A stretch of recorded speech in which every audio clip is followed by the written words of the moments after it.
All right. So,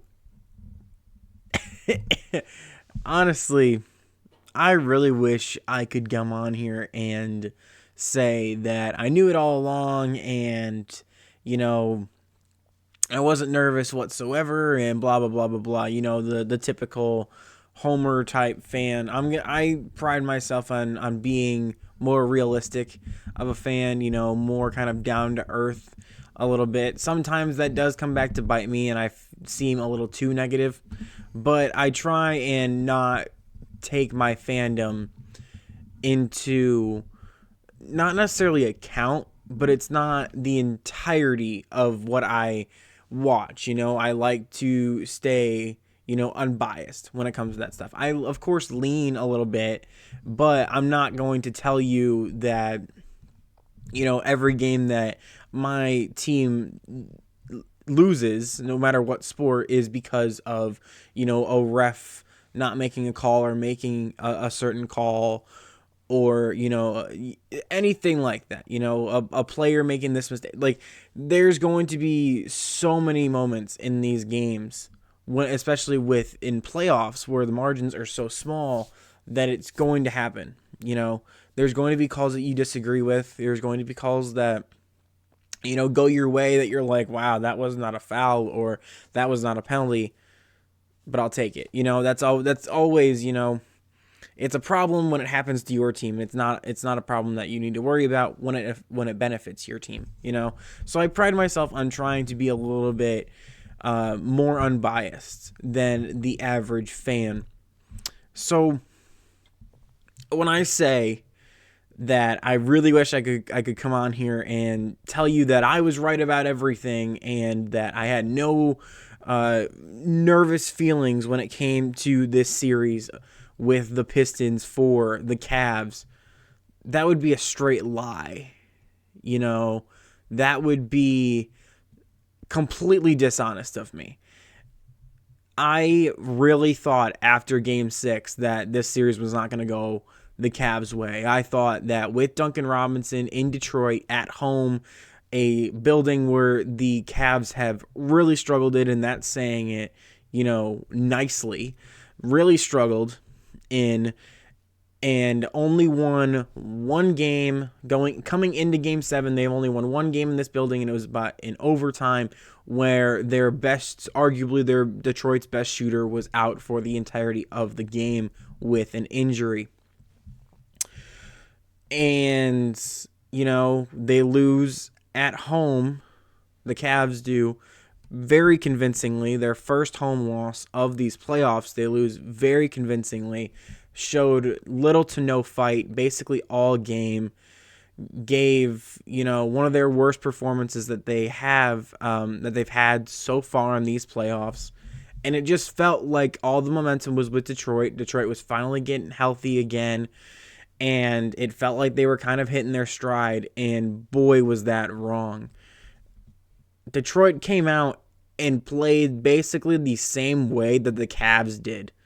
It basically if you guys remember, if you guys have been actually following my game by game reactions, and I appreciate you if you have, in the Raptors game 7 against the Cavs this year, I said that basically everything the Raptors did, and some stuff that wasn't happening for the Cavs and wasn't working, whether it was the offensive rebounding problem, which reared their ugly head in this series as well, or it was the 3-point shooting, or if it was like those rebounds where it was kind of just turned into a big scrum, and somehow it bounces into a Raptors player's hands and the Raptors make a shot out of that.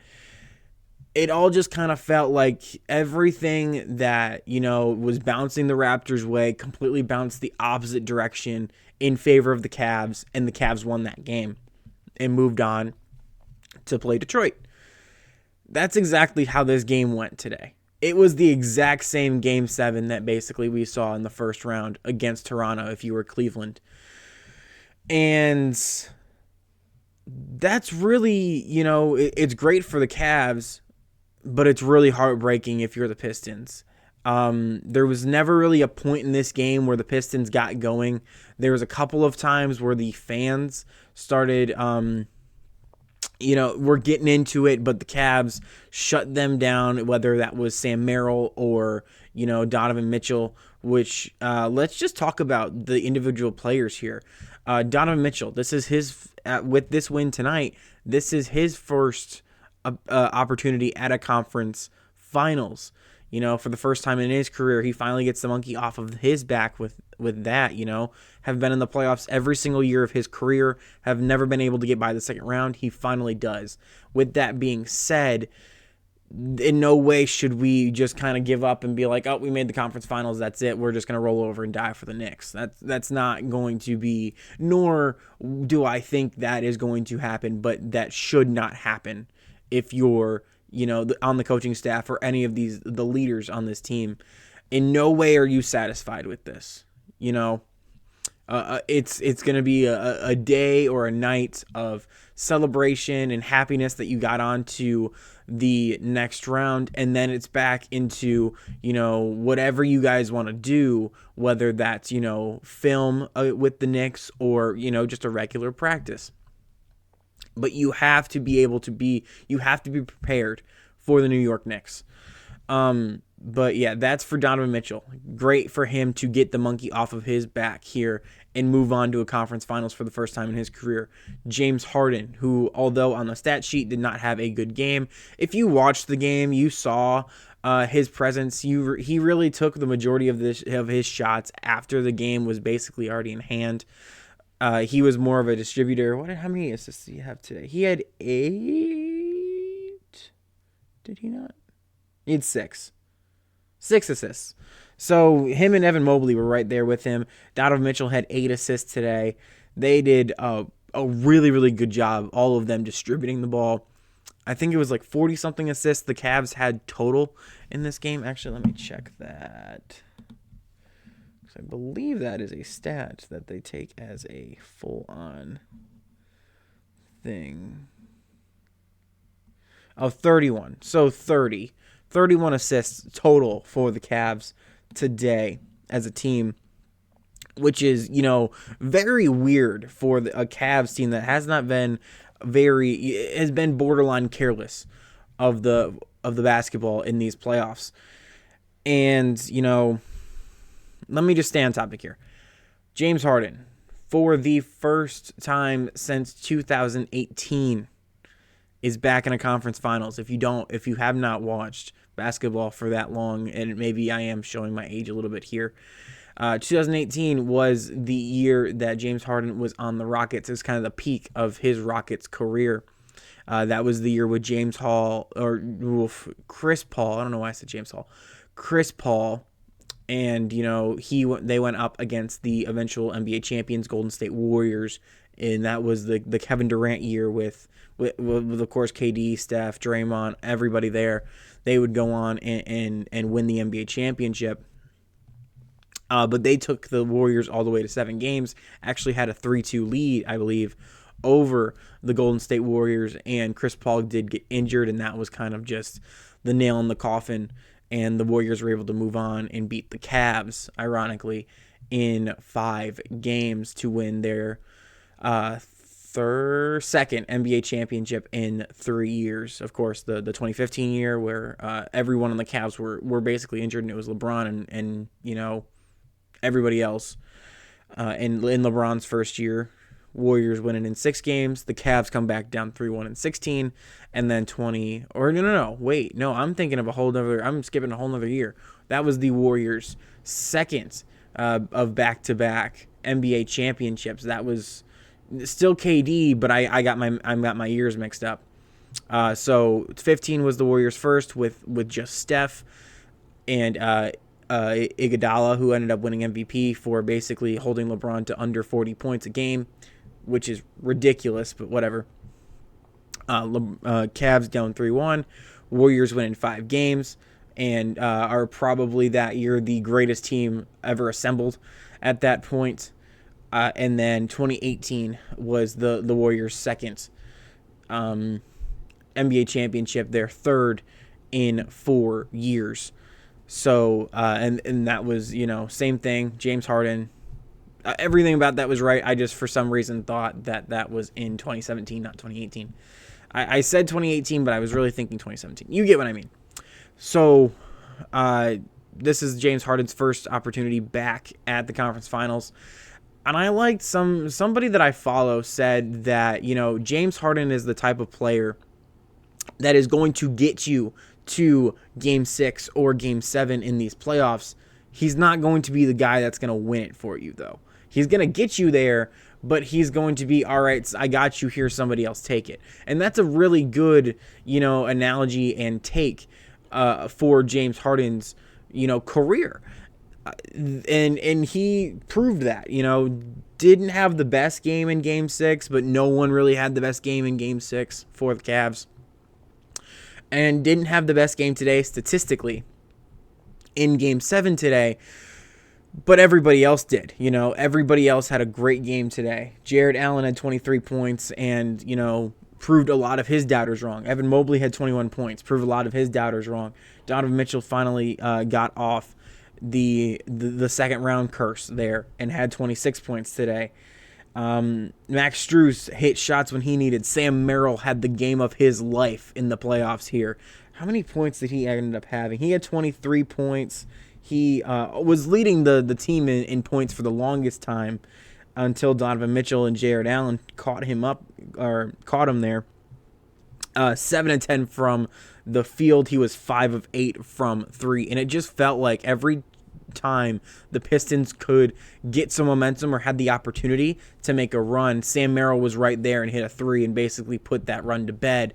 And then it was right back to the Cavs making stops, the Cavs being physical and frustrating the Pistons. Asar Thompson got a technical foul. You can argue that he probably should have gotten another one with his little, skirmish there with, I believe, was Max Strus. And, that is what it is. They were frustrating him, and the Cavs knew it. And, things get chippy when you're, I don't want to say sore loser, but when you're going down, the best thing, like if you've ever seen like a blowout in a hockey game in a playoff series, at the end of the third period, it's a massive scrum because the losing team wants to get some momentum going into next game, or they're just, angry that they got blown out in a game. That's just sports. You're going to be frustrated when you're losing. You're going to be, talking trash to the team that you are beating when you are beating the crap out of them like the Cavs did today. So, that was just a thing, that the only team that was on this Cavs roster today, Tyrese Proctor was the only guy that did not play today, and he was a coach's decision. So it wasn't even like he was injured or anything. Tyrese Proctor was the only guy that did not get minutes today. That's crazy to think about. And that was just that's just proof of how dominant the Cavs were today. Donovan Mitchell was hitting buckets that he never really hits. Max Strus was making plays. James Harden did his job. He was a distributor. He wasn't much of a scorer today. If the Cavs were in a close game, we'd be all on James Harden's neck. But because everyone else around James Harden had such a good game today, no one's really going to worry about James Harden only scoring 9 points in 36 minutes today. Evan Mobley, proved a lot of his doubters wrong, like I said before. Same with Jared Allen. And they were physical on both ends of the floor. Jared Allen's throwing down dunks from the free throw line, and then the very next possession he's getting blocks. And Evan Mobley is completely putting, Tobias Harris and Jalen Duren in a box and shutting them down. And I believe Tobias Harris actually got benched in the fourth quarter. He was 0 of 6 from the field, and, his only points came from the free throw line today. That's such a change from that Pistons team that we saw that blew the Cavs out of their own building, and forced us back to game 7, and it was all for naught. And they just kind of, I don't even know if I should even say ran out of gas, because it just felt like the Cavs were in such a groove where there was no way they were going to lose this game tonight. Even if the Pistons had one of their better games of the series, it just felt like this was the Cavs' night, and there was nothing that was going to get in their way today, especially how they started. The Cavs started off fast. You know how rare that is in these playoffs? What has it been, 2, maybe 3 games out of 14 that the Cavs have played so far that they've started off hot? And that's interesting. There was maybe 1 or 2 games against Toronto where the Cavs started off hot tonight, and it was game 3 or 4. The Cavs started off hot, and that's really basically been it. And that's really rare for the Cavs to do. It just felt like, once again, everything that could have gone right for Cleveland went right. They were getting the foul calls, and they were genuine foul calls. There were so many times where players were getting hit in the head or getting dragged down. The Pistons were just getting frustrated, and that's nothing on them. I'm not saying anyone's like a dirty player, or they're a dirty team or anything like that. They were just getting frustrated because their shots were not going down, and Cleveland was shooting the lights out of this game. Paul Reed only played 8 minutes. I'm very confused with that. Paul Reed was really a guy that was giving the Cavs a lot of trouble today.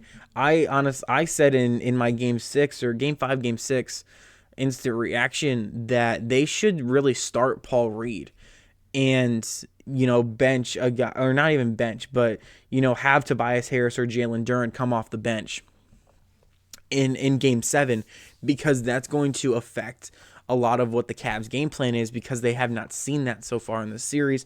I thought that if this was going to be a game where Paul Reed was going to start, it would have been this one.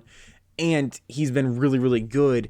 He only plays 8 minutes today and gets 4 points, but there was nothing there. Duncan Robinson finally came back down to earth again. That's the same thing with Duncan Robinson. He goes up, he goes down, he goes up and goes down. Sometimes he stays up for a little bit, but he comes back down eventually. That's just Duncan Robinson. So he only had 13 points. He did go 3 for 5 from 3, so he did give the Cavs a little bit of trouble there, but it really was just too little too late. There was nothing that he could do. Cade Cunningham had his worst game by far in these playoffs. And I don't want to say playoffs because I didn't really watch the Orlando series, so I don't really know what his numbers were like, but for sure in this series, this was his worst game. 13 points on 37 minutes. He was 5 of 16 from the field, 0 of 7 from 3.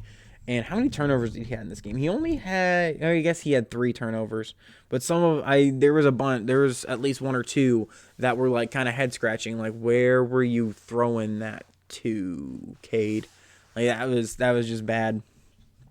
There was just he was a minus 32 today. Tobias Harris was a minus 23 today. Duncan Robinson was a minus 20 coming off the bench. There was a point where the Cavs starting 5 had more points than the entire Pistons team. And, that's just insane to me that, a game 7, this is a do or die game. You're at home in a building that you've been, this is the building that you are most familiar with. This is your home crowd, and you give them a nothing burger. Kind of the same thing. Like I said, it's the exact opposite of what happened in game 6. The Cavs came out hot. They were more physical. They got the offensive rebounds. They got to the free throw line. They were hitting threes. They were hitting everything. It was just like, remember, if anyone's seen the LeBron interview when he talks about game 6 in Boston when he was in Miami, and he was like, I was just trying stuff. And everything was just falling. It was just that kind of night for the Cavs, except if it was, everybody on the team and not just like LeBron, And I'm not comparing this Cavs team to LeBron in any way. I'm just saying, it just felt that way. It was like no matter what the Cavs did, they were going to get to the line or they were going to knock down a shot. That was just how this thing felt. And, credit also to Dan Gilbert, the Cavs owner. He brought in 20-something buses, I think it was. It might have been like 40-something at least. Somewhere in that range. He brought a bunch of, season ticket holders and employees of the Cavs organization and gave them, the shirts that, they hand out at Cavs home games for these playoffs. Everyone has a Beat Detroit shirt on. and towels and everything. They start buses with commissions paid and everything paid for these people, and they send in a bunch of people for Cleveland, and it really made a difference.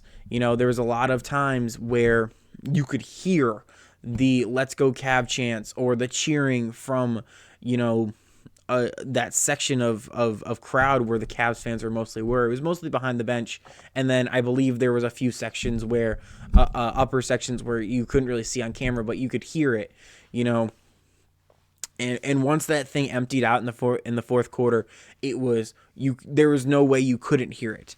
There was so many chants that were being chanted. I don't even chanted, whatever you want to say there, but there was a lot. It was such a refreshing thing to see, especially after Game 6, where Detroit cleared out the Cavs arena, and the fans taunting the way that they did. And I'm not saying you should not do that.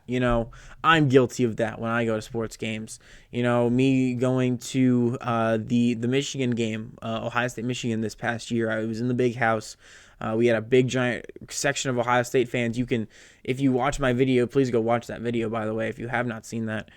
But if you watch that, by the end of the game, there were so many Ohio State fans in the section that I was sitting in. And we said stuff till leaving Michigan fans. I think I have a video. I didn't think it made the actual YouTube video, but I have a video on my phone of me recording Michigan fans that were leaving and taunting people, and they took it like you should take it. You laugh it off and you say good game, and you kind of let them talk. That's what I would do. That's what I would expect any other fan to do. I just think fighting about sports is really stupid for me. If they say something personal about say something personal to you, that's a whole other thing. But if you keep it sports related, that's nothing to fight over. The videos that you see with fans of opposing teams that are fighting because some guy says your team sucks, like, why? Whatever. You're mentally soft, I should say, if you're fighting because a guy says that your team sucks. Like, what? Like, how old are you? That's your first time ever hearing trash talk about a sports team. It's kind of sad. Anyways, that's my little rant there. But to see that was really cool in Detroit. The entire section that group of fans really filled up there, and they had everything. They had the towels. I think I saw a girl with like one of the Donovan Mitchell fat heads, which was really cool to see. Donovan Mitchell's wife was actually courtside there, and they were kind of going back and forth after Donovan would score. You could see him turn to her in the broadcast and say something and walk away, and she's over there having a really good time, which I really like to see. But that's just, it was an awesome game. Was never stressed. It was never a point where you thought maybe Detroit could come back, and even then it was like, even when you started to get that feeling, Cleveland snuffed that out within one or two possessions. It was just that quick, and you felt that. And if you're a Detroit fan, that obviously sucks to go out like that. But I'll say it again. This was one of your first cracks at a real. This is one of your first cracks at your window that you've opened. This isn't like a window that's kind of cracked. This is a wide open. It's almost like a door, basically, that just opened for the Detroit Pistons in their championship window. This is one of the Cavs' last ones. If it's not the last crack at an NBA championship this year. And they're a very young team that's obviously got some holes and has to get better. And I'm sure that they will. And they will be around for a long period of time. JB Bickerstaff has proven on multiple teams, the Cavs included in that he is a playoff caliber coach. It's just a matter of getting over the hump that the Cavs that couldn't get over for the past 4 years now. And they finally do it, and it takes them 7 games to do it, but they do it. And now we're going to play New York in a couple of days. And I'll talk about that New York series in a little bit. But if you're a Detroit fan, in no way should you feel ashamed or embarrassed about how this series went down. You took the Cavs, a team that is a veteran team that has been here before, to 7 games. And if you win one more game or you win the game in overtime in game 5, you're playing New York instead of Cleveland. That's just how these margins work. You were down 3-1 in the first round, and people were calling you one of the worst 1 seeds of all time, and you go and come back and win in game 7, injuries or not, but regardless, you win in game 7, you beat Orlando, and you take Cleveland to 7 games, and yes, you lose and you get blown out, but this is a successful season. I feel like if I'm Detroit, you're coming off of I believe a 14 or 18 win season a couple of seasons ago. I think 2 seasons ago, maybe last season. I can't really remember. But you're coming off of that, and now all of a sudden you're the 1 seed, and people are talking about an NBA championship window that has officially been opened. This is, just the beginning if you're a Detroit Pistons fan. They will be back, barring any major injury, which of course I'm not going to wish that on anybody. But barring anything happening like that, you're going to be back. You're going to be a perennial threat for years to come in the East. Now, we'll see what happens in the West, and because, obviously, with teams like the Thunder and the Spurs looming around, and LeBron James still being LeBron James, depending on where he goes, if he comes back to Cleveland, if he goes to LA, if he goes to, or if he comes back, or goes back to LA, if he comes back to Cleveland, if he goes to Golden State, or, God forbid, goes to, New York. Please, God, no. But, that regardless, the Pistons will be for years to come a threat in the East, and no one should feel ashamed if you're a Pistons fan or if you're a Pistons player. You should not feel ashamed of how this season went down. Should you feel satisfied? Absolutely not. If you feel satisfied, that means that this was where you wanted to go. What you want to do is win a championship. Only 1 team gets to do that, so in no way should you feel like this was a failure. You should feel disappointed and use that if you're a Pistons player or the general manager, the owner, or, anybody that's working in that building. This should motivate you, and it's going to motivate them for the rest of the offseason to come. And in the regular season, they're going to be saying, how do we get back and get further than we did last year? And that's what every team needs to do. And some teams don't get to do that. Your job is to make sure that you are not one of those teams. So this was a great season for Detroit. In no way should you feel ashamed. Congratulations to the Detroit Pistons fans on a great series and an even better season. So, now that we got all out of the way, let's talk about this New York series. This series can go one of 2 ways. Either this series goes the exact same way, not the exact same, but a similar way that the past 2 series have gone for the Cavs.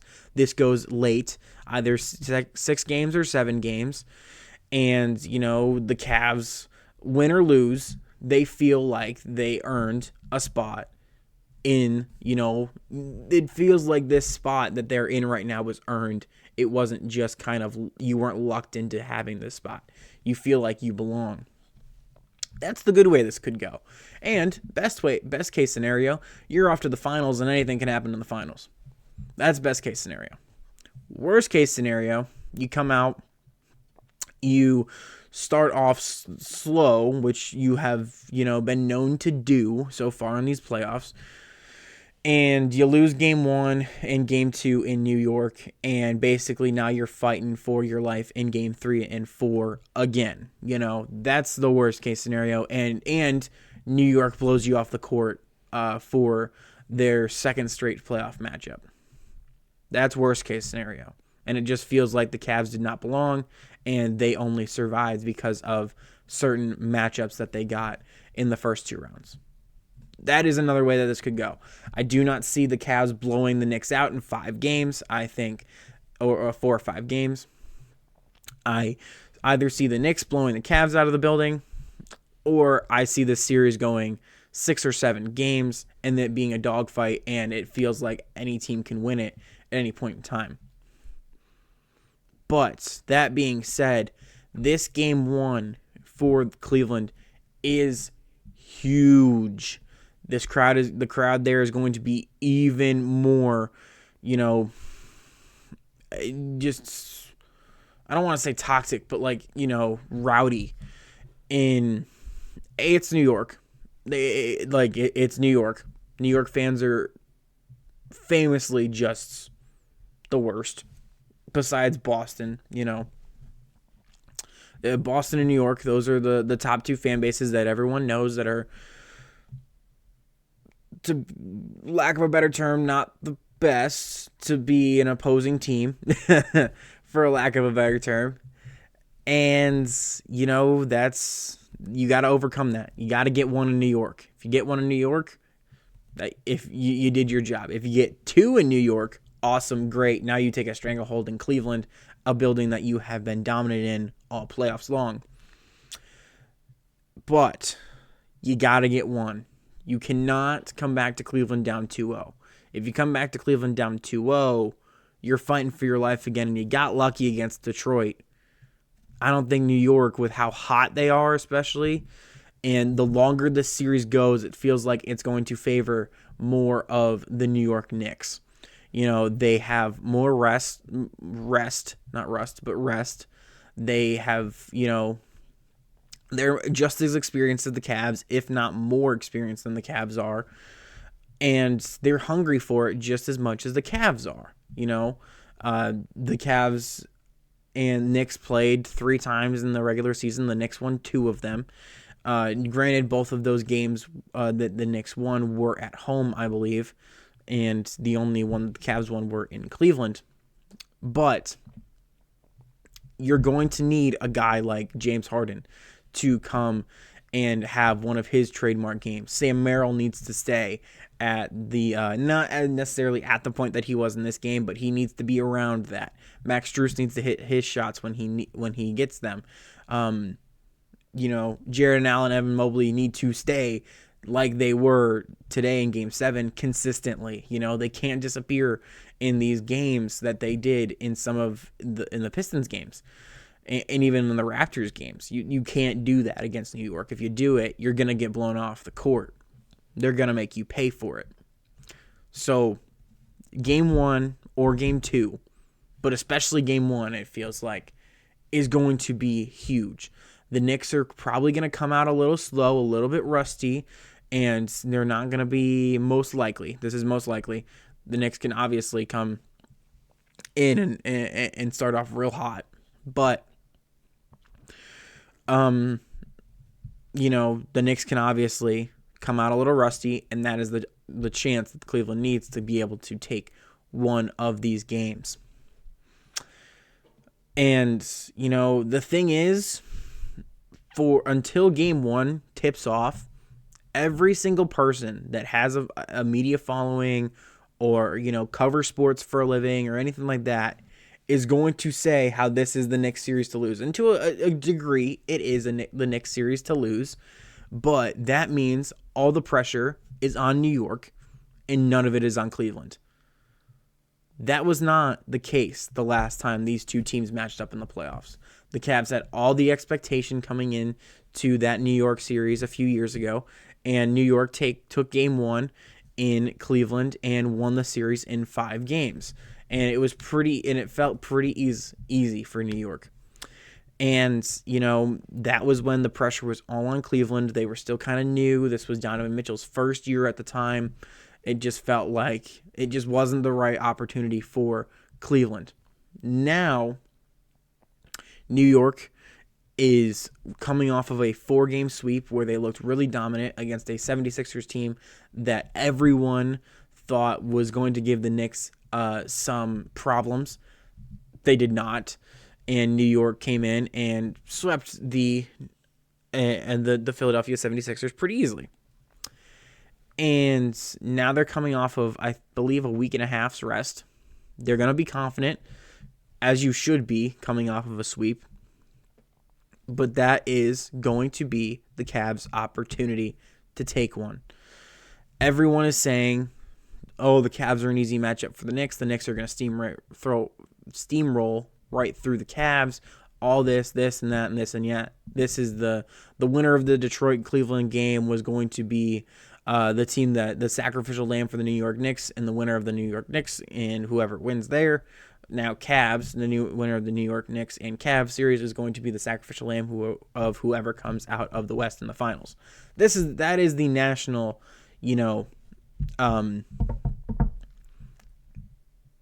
that is what people are thinking. Is what I'm trying to say here. That is what people are thinking coming into this series, and it is the Cavs' job to get that narrative completely flipped on its head. This is going to be a huge opportunity in these first two games for Cleveland. You need to take one of these. It's going to be extremely, extremely important to take one. They're going to be hostile environments, and you got to be able to deal with that. You played Toronto, a team that basically had an entire country backed up against you. You couldn't win one in Toronto. You played Detroit. Good for you. You took not one but two games in Detroit. Yes, you lost one at home, but you took two games in Detroit. Now you got to go into an even more hostile environment in New York. You got to play on a short, in 2 days, 3 days, whatever it is, and you got to win. It's a lot of pressure, but believe me, New York is feeling just as much, if not more, from their home fans. The national media, the local media, everybody is picking New York to win this series. And the Cavs have really not been the underdogs so far in this playoffs. We have not seen that from them.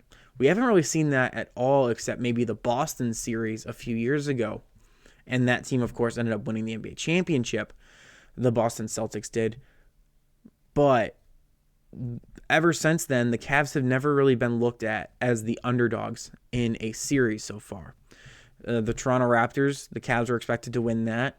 The Detroit Pistons series was more of a 50-50 matchup, kind of.